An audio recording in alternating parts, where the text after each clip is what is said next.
Guys, Super FPV here, back with another video. And before we start with this, remember to subscribe if you're new to the channel and like the video if you do like it. And let's get on into it. So today's video is going to be strictly a comparison kind of video between what DJI has to offer and what the world of actual FPV has to offer. So this is a topic that I got kind of invested into when I was first starting FPV. I didn't know whether I wanted to buy a pre-built drone like this that has the functions of this, or actually spend the extra time and money to learn and fly and build one of these. This is the DJI Mavic Mini. It's a spectacular automated quad,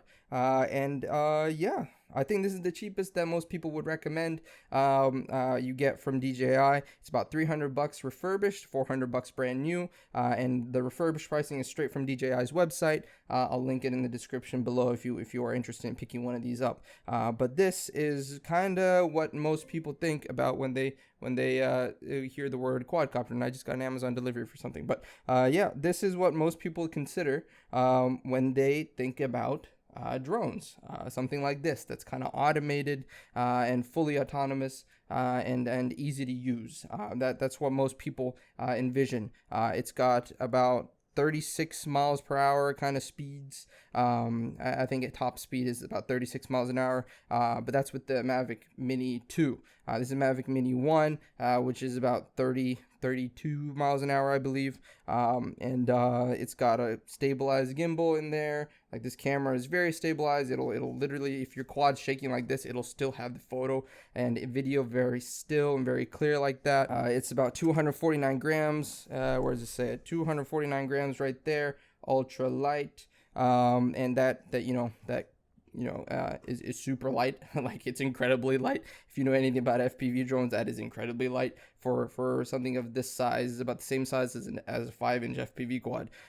It's got incredible battery life as well. I was playing around with this thing, flew about for 30 minutes on like super casual cruising mode, but in reality, when I put it into sport mode or something to get a little bit extra speed and actually get that 32 miles an hour, I put it into sport mode and I got about like 10-15 minutes of flight time, and that was just because I was just flying around with it and having a good time. So yeah, for the sake of this video, that is what I'm going to be using to compare to the world of FPV. This is about $300 again, refurbished, and the FPV quad that I'm going to be comparing it to is about $200 the way that I have it configured right here. But if you go to my budget video, it's about $150 if you use strictly the budget parts that I talked about.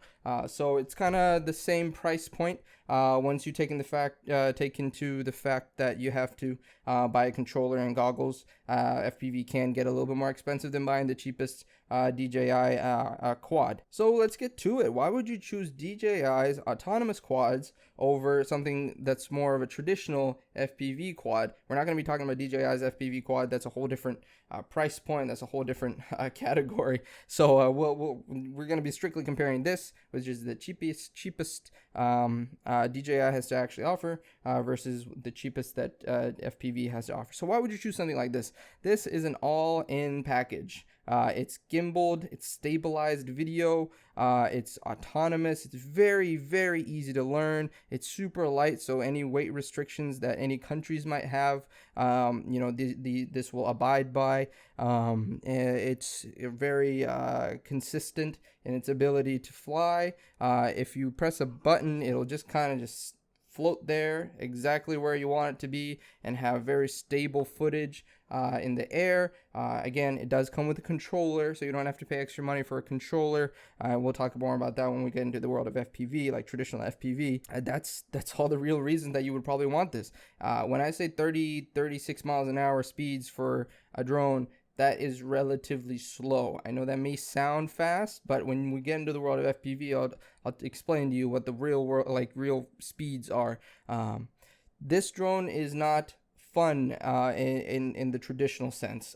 You use the controller to go up, down, turn right and left, and then maybe go to the right, maybe go to the left a little bit. It's not a fun drone. This is a cinematic tool. That's really what you're limited by. DJI's automated quads like these are strictly cinematic tools, in my opinion. And if you are really looking for a quadcopter that will go in the air, take steady photos of landscapes or architecture, then this is what you want. If you want a steady quad that'll go up in the air and can, like, just steadily take videos of a mountain or something, this is what you want. If you want something that's more versatile, this is not what you want. The more expensive offerings of DJI actually have like sensors in the front and the back and the sides and everything. So if you get close to obstacles, it will stop. So if that's something that you want, DJI has that to offer. Okay. This is, again, strictly, I believe, a cinematic tool. It will give you spectacular video, very, very nice, crisp, and stable video, to be honest. It'll get you great flight times too. Flight time is another thing that we got to talk about, why you might want to choose DJI over FPV. And you want you want to take videos. This thing will fly for max about 30 minutes. FPV quads will kind of fly for max about like 5 minutes if you're really pounding it. If you get like lithium ion batteries and everything, you can get much more flight time, but that's way more complicated than I want to talk about in this video. But yeah, so again, a few of the reasons you might want to choose DJI's autonomous drones. It's very stable in the air, very easy to learn and fly. The range is spectacular. The weight, abides by pretty much any country's restrictions in terms of quadcopter weights. The gimbaled video is very smooth, very crisp. You can take photos mid-air with the click of a button, and it's relatively fast, I guess, when you compare it to like your normal hobby Walmart quads. Yeah, I guess that's all I can really talk about in terms of FPV and why you want, not in terms of FPV, but in terms of DJI's autonomous offerings. Another thing about the Mavic Mini is that it really likes to fold down and get super neat like this. It's super small. It's super compact. Okay. That's another thing that I want to talk about. DJI's Mavic Mini, or like the Mavic line, or any of the autonomous quads that they offer, are pretty compact. They're very premium products. They're very refined. It's relatively waterproof. Like, you can take a splash and it'll be perfectly fine because it's kind of all the electronics are housed inside. Let's see, the carrying case and everything. You can put this pretty much anywhere. Specifically talking about the Mavic Mini, you can put this anywhere. A lot of the Mavic quads, or the DJI autonomous quads, are pretty easy to carry around and take places. These quads actually look way more professional and refined compared to an FPV quad that kind of might look sketchy with all the wires and stuff dangling out of it. That's another thing that you got to think about when you go into the world of FPV. It's not a professional drone experience, unless you want it to be a professional drone experience where you spend extra money on parts and stuff. But DJI's offering is spectacular if you want to do cinematic flying and you just want to go up in there, take photos and videos, and come back down.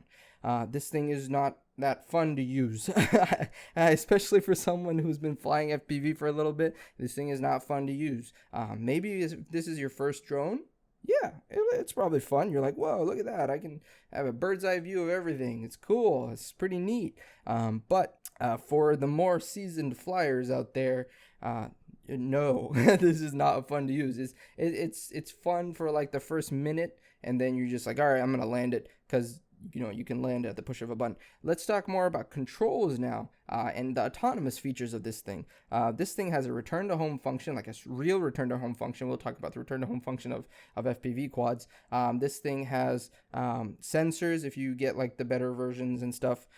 This thing has warnings and stuff that get displayed on your phone when you're piloting this thing. This thing will also land in the press of a button. Again, the return to home function is the same thing. It'll go from wherever far distance it is at, and then fly towards you, and then land.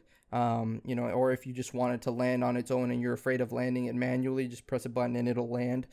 You can choose when you want to record and stop. Those are all functions of this, which is great. All the autonomous functions of this, and that's spectacular. If you want this to stay in one spot in the air for the whole length of the battery, it will do that. It will try its best to GPS steady itself and just kind of sit there at the same spot for the entirety of the flight.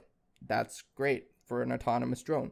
Again, going back to the fun aspect of it, this isn't as fun as as the FPV drone is going to be. So now let's talk about the FPV drone. So there you go, there it is, bada boom. This is the traditional FPV quad. We're not even going to talk about DJI FPV. That's kind of like a in between of all that and super expensive, but we're going to talk about traditional FPV here when we compare it to the automated DJI drones. But yeah, this is a traditional FPV quad. Pretty sketchy looking with a bunch of wires and stuff sticking out. This is really bare bones and really DIY. You can put whatever camera you want on there. And it's super fast. It's super fast, super versatile, and a spectacular cinematic tool if you want it to be that, a spectacular racing tool if you want it to be that, a toy if you want it to be that, a freestyle, a cool flip-floppy tool if you want it to be that. Like, it can be a lot of things, okay? But what it is not is a stabilized autonomous drone. That you're definitely going to want to have to go for the DJI option that I've kind of set down on the side. That's why I'm gesturing towards that side. So let me go over what FPV really is, okay? FPV stands for first person view, okay? What this quad's camera sees is what you see, because you're wearing goggles on your face, and then you're controlling the drone, not by looking at the drone, which you can, but by looking at what the drone actually sees. So, you know, that gives you the ability to go really close up to things and stuff and have more of a better control, and everything. That's what the true FPV spirit is, you know, really seeing what the quad sees, and it's kind of like you're flying, and it's really cool. It's really fun, and a unique experience. That's FPV. That's what FPV stands for. So let's talk about the major things where this thing really differs between an autonomous DJI offering, okay? First off, it's very fast. Some of these quads can go up to like 160 miles an hour. Even though that's illegal in the United States, it has the capability to do so. If you shed the proper amount of weight and have the proper motors and battery and everything, it can shred. Like, it can go really fast. Okay, that's number one. Number two, it's not autonomous whatsoever. 100% manual. If you're flying true FPV for the spirit of FPV, this thing is spectacularly manual. There's nothing autonomous about this thing, okay? The only thing autonomous about it is that if you use your stick on your controller to go right, the flight controller will say, yeah, it's supposed to go right, and then control the speed of the motor so it can turn right. That's pretty much the only autonomous thing about it. It's, again, seriously autonomous. If you want this thing to fly out of the sky at like 100 meters up in the air or whatever, all you have to do is just let go of the throttle, and it will fall from the sky. The other one, you let go and you can go on a coffee break for like 10 minutes and come back. The quad will still be right in the relatively same position. This one, if you even take the fingers off your off the throttle to go rub your nose for a second if you have an itch, it will start to fall from the sky. So again, that's one of the fun things about this, okay? One of the fun things about FPV over a DJI drone is that this is super manual and, in my opinion, a toy. This is more of a toy than a cinematic tool. It can 100% be used as a cinematic tool. The kind of footage that you can actually get from an FPV drone is very unique. You can get really close to things, really fast up on things. You can chase cars. You can go through gaps without the sensors beeping at you and stuff like the DJI would. You can go really far if you have the proper setup. You can go through tree branches, and if you have the super small quads, you can go through like the tiniest gaps and get the most spectacular footage. You can adjust height and throttle and everything at like the moment's notice. You can do so much with an FPV quad. All you have to do is spend the time and money and effort to actually learn it. FPV is relatively more expensive than an all-in-one package like this would be. If I was strictly to compare the budget FPV to a budget DJI, but surprisingly budget FPV would be more expensive. There are a lot of hidden costs with batteries, the controllers. If you want a better controller, you got to shell out more money. Some of the controllers actually cost as much as the budget DJI offering.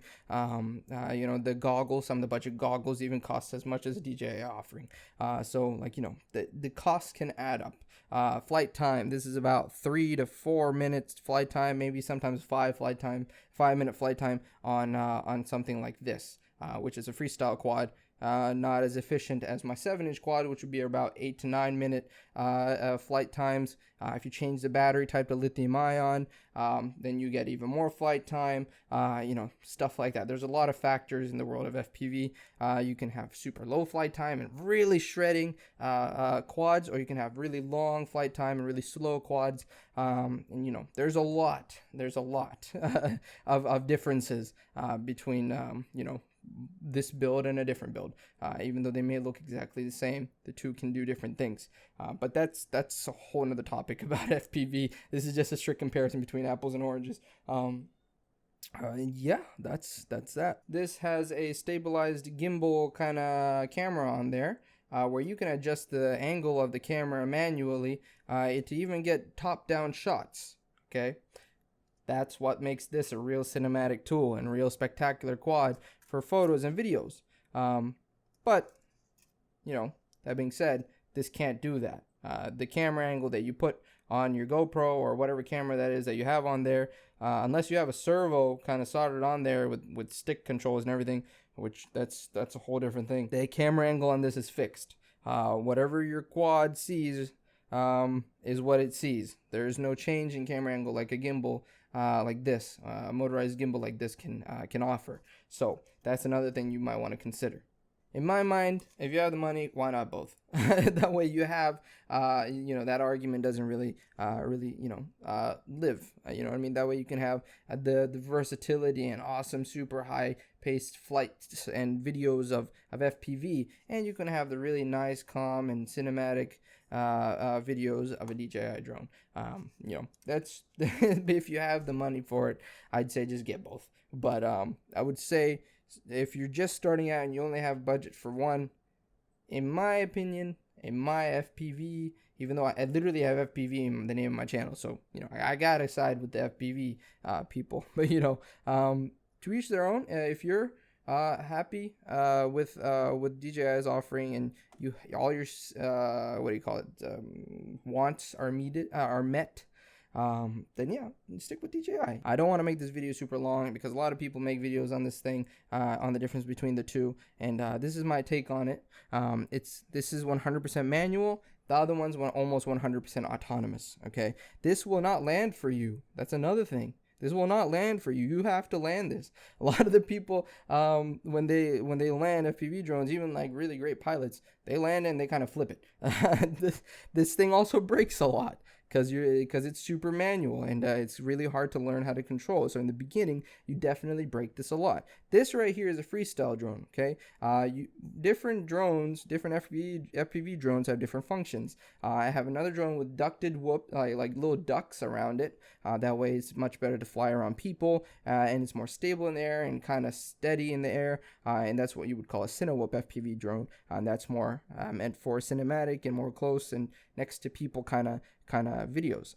This is a freestyle drone. This right here is a racing drone, a 3-inch racing drone. Goes super fast and super nimble. Again, going back to the topic of why FPV is different from DJI is the versatility.